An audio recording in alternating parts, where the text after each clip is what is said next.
Néhémie, chapitre 13. Dans ce temps, on lut en présence du peuple dans le livre de Moïse, et l'on y trouva écrit que l'Ammonite et le Moabite ne devraient jamais entrer dans l'assemblée de Dieu, parce qu'ils n'étaient pas venus au-devant des enfants d'Israël avec du pain et de l'eau, et parce qu'ils avaient appelé contre eux à prix d'argent Balaam pour qu'il les maudît. Mais notre Dieu changea la malédiction en bénédiction. Lorsqu'on eut entendu la loi, on sépara d'Israël tous les étrangers.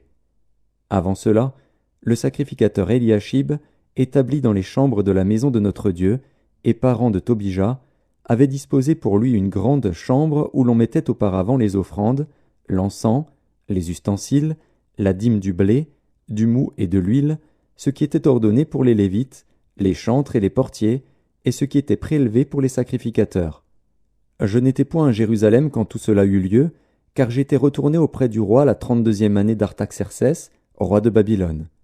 À la fin de l'année, j'obtins du roi la permission de revenir à Jérusalem, et je m'aperçus du mal qu'avait fait Eliashib en disposant une chambre pour Tobija dans les parvis de la maison de Dieu. J'en éprouvai un vif déplaisir, et je jetai hors de la chambre à tous les objets qui appartenaient à Tobija. J'ordonnai qu'on purifiât les chambres, et j'y replaçai les ustensiles de la maison de Dieu, les offrandes et l'encens. J'appris aussi que les portions des Lévites n'avaient point été livrées, et que les Lévites et les chantres chargés du service s'étaient enfuis chacun dans son territoire. Je fis des réprimandes aux magistrats, et je dis, « Pourquoi la maison de Dieu a-t-elle été abandonnée ?» Et je rassemblai les Lévites et les chantres, et je les remis à leur poste. Alors tout Juda apporta dans les magasins la dîme du blé, du mou et de l'huile. Je confiai la surveillance des magasins à Shélémia, le sacrificateur, à Tsadok, le scribe, et à Pédaja, l'un des Lévites, et je leur adjoignis Hanan, fils de Tzakur, fils de Matania, car ils avaient la réputation d'être fidèles. Ils furent chargés de faire les distributions à leurs frères. Souviens-toi de moi, ô mon Dieu, à cause de cela, et n'oublie pas mes actes de piété à l'égard de la maison de mon Dieu et des choses qui doivent être observées. À cette époque, je vis en Juda des hommes foulés au pressoir pendant le sabbat, rentrer des gerbes, charger sur des ânes même du vin, des raisins et des figues, et toutes sortes de choses, et les amener à Jérusalem le jour du sabbat. Et je leur donnais des avertissements le jour où ils vendaient leurs denrées.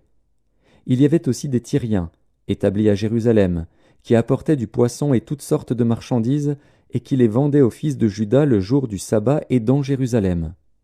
Je fis des réprimandes aux grands de Juda, et je leur dis, « Que signifie cette mauvaise action que vous faites, en profanant le jour du sabbat? N'est-ce pas ainsi qu'ont agi vos pères, et n'est-ce pas à cause de cela que notre Dieu a fait venir tous ces malheurs sur nous et sur cette ville? Et vous, vous attirez de nouveau sa colère contre Israël en profanant le sabbat? » Puis j'ordonnai qu'on fermât les portes de Jérusalem avant le sabbat, dès qu'elles seraient dans l'ombre, et qu'on ne les ouvrît qu'après le sabbat. Et je plaçai quelques-uns de mes serviteurs aux portes, pour empêcher l'entrée des fardeaux le jour du sabbat. Alors les marchands et les vendeurs de toutes sortes de choses passèrent une ou deux fois la nuit hors de Jérusalem. Je les avertis, en leur disant, « Pourquoi passez-vous la nuit devant la muraille?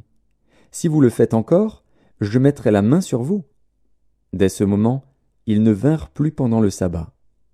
J'ordonnai aussi aux Lévites de se purifier et de venir garder les portes pour sanctifier le jour du sabbat. Souviens-toi de moi, ô mon Dieu, à cause de cela, et protège-moi selon ta grande miséricorde. À cette même époque, je vis des Juifs qui avaient pris des femmes asdodiennes, ammonites, moabites. La moitié de leurs fils parlaient l'asdodien et ne savaient pas parler le juif.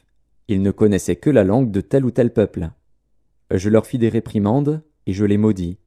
J'en frappai quelques-uns, je leur arrachai les cheveux, et je les fis jurer au nom de Dieu, en disant, « Vous ne donnerez pas vos filles à leurs fils, et vous ne prendrez leurs filles ni pour vos fils, ni pour vous. N'est-ce pas en cela qu'a péché Salomon, roi d'Israël? Il n'y avait point de roi semblable à lui parmi la multitude des nations. Il était aimé de son Dieu, et Dieu l'avait établi roi sur tout Israël. Néanmoins, les femmes étrangères l'entraînèrent aussi dans le péché. Faut-il donc apprendre à votre sujet que vous commettez un aussi grand crime et que vous péchez contre notre Dieu en prenant des femmes étrangères? » Un des fils de Jojada, fils d'Eliashib, le souverain sacrificateur, était gendre de Sambalat, le Horonite. Je le chassai loin de moi. Souviens-toi d'eux, ô mon Dieu, car ils ont souillé le sacerdoce et l'alliance contractée par les sacrificateurs et les Lévites. Je les purifiai de tout étranger, et je remis en vigueur ce que devaient observer les sacrificateurs et les Lévites, chacun dans sa fonction, et ce qui concernait l'offrande du bois aux époques fixées, de même que les prémices. Souviens-toi favorablement de moi, ô mon Dieu.